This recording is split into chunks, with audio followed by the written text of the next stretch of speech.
Saya Zamroni Hidayatullah dari kelas 1D, Prodi S1 Pendidikan Bahasa dan Sastra Indonesia.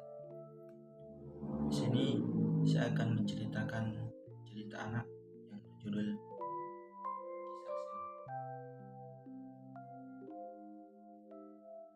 Setiap kali warga desa melihat seseorang dari desa lain, mereka akan mencibir dan menggerutu pelan.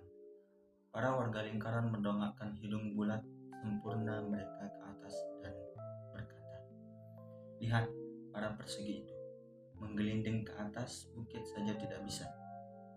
Bibir para persegi membentuk garis olah mencemooh. Mereka berkata, "Lingkungan itu terlalu bulat.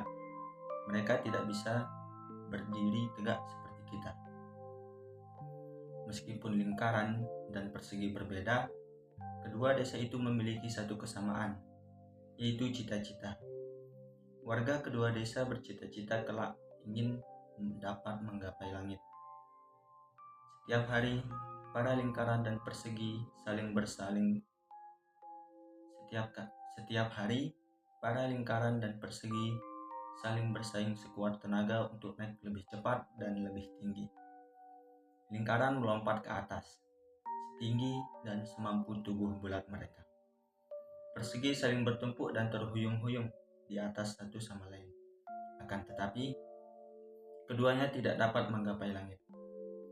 Suatu saat, ada lingkaran dan persegi saling jatuh cinta. Keduanya memutuskan untuk menghabiskan sisa hidup mereka bersama dan membangun rumah yang indah tepat di antara kedua desa tersebut. Mereka melahirkan seorang anak perempuan dengan mata, telinga, dan hidung yang mancung. Di puncak yang kokoh dan menggemaskan, namanya Semo. Orang tua Semo mencintainya lebih dari apapun. Tapi dia selalu merasa sedikit hampa. Warga desa belum pernah melihat makhluk yang seperti dia.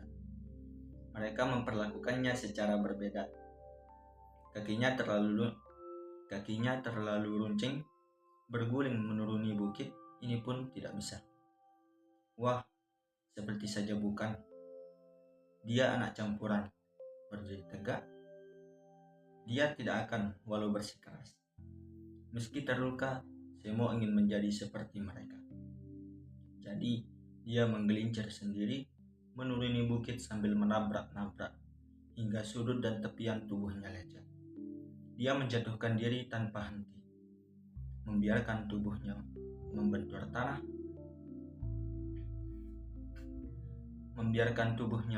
tanah, melakukan apapun untuk menumpulkan ketiga sudutnya. Dia tidak mau berhenti. Tak lama kemudian, warna kuning keemasannya yang indah ternodai dengan luka dan memar yang menyakitkan. Namun, Semo tidak peduli. Dia tidak ingin menjadi satu-satunya yang terlihat berbeda. Hingga suatu hari, semuanya berubah. Semo melihat dua sosok yang belum pernah dia lihat sebelumnya. Yang satu memiliki dua tanduk besar yang menonjol dari sisi kepalanya. Yang lain, pinggangnya sangat langsing di bagian tengah badan. Mereka bertiga menjadi teman akrab. Mereka bermain-main sepanjang hari, berlari-lari tanpa mempedulikan apapun. "Tandukmu mengesankan, Belsky. Bre, pinggulmu. Belum pernah kulihat yang seperti itu sebelumnya. Kamu sendiri cukup imut dan runcing, Semo." Semakin lama, Semo bersama teman-teman barunya, sesuatu mulai terasa dalam dirinya. Dia merasa lebih bebas, hingga suatu hari terjadi hal yang sulit dipercaya. Saat Semo dan teman-temannya bermain dengan gembira, mereka bertiga jatuh menimpa satu sama lain karena kelelahan bermain seharian. Begitu mereka bersentuhan, tubuh mereka terasa kesemutan dan mengeluarkan sinar kuning cerah. Tangan dan kaki mereka menyatu. Semo dan teman-temannya mulai melayang ke atas. Naik, tinggi ke langit. Mereka bertiga naik bersama. Meski mereka tidak menyadari, Para lingkaran dan persegi akhirnya mencapai impian mereka.